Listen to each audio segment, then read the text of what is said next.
रुचिता, तू तुझ्या जिंदगानीवर काय रुचिता, किती वेळा तोंडावर पडतेस अगं? किती त्या दीपाली ताईंना बोललीस, आज भाऊने तुझी चांगली जिरवली, भाऊ तिला घराच्या बाहेर ढकलून द्या. असं माझं म्हणणं नाही बरं का. असं प्रोमो बघून प्रेक्षकांचं म्हणणं आहे की रुचिताची भाऊनीच चांगलीच जिरवलेली आहे. चला तर बघूयात नक्की इथे किस्सा काय चाललेला आहे.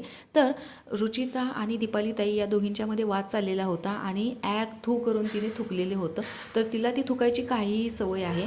तर रोशन भजनकरने यावर डिफेंड करत म्हणलेलं होतं, ती थुकली पण तिच्या तोंडातून तुक्का बाहेर पडला नव्हता. म्हणजे किती ते टोळीच्या मेंबर्सना तुम्ही सपोर्ट करतात चुकीच्या गोष्टीमध्ये सुद्धा.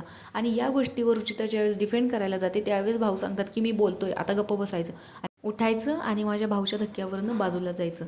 तर भाऊसुद्धा चिडलेले आहेत, कारण रुचिताने तेवढी घाण गोष्ट केलेलीच आहे.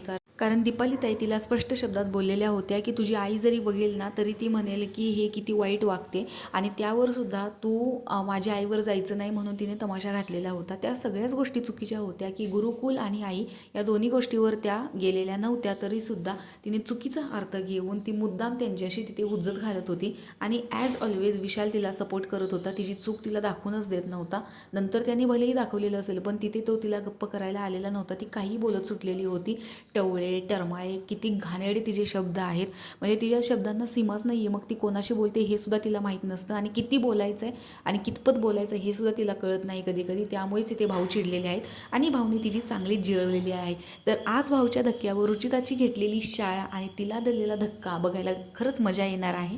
तर अशाच बिग बॉसच्या नवनवीन अपडेट्स पाहण्यासाठी आपल्या चॅनलला सबस्क्राईब करा आणि रुचिताला दिलेला हा धक्का तुम्हाला कसा वाटला हे कमेंट बॉक्समध्ये नक्की सांगा. तोपर्यंत बाय.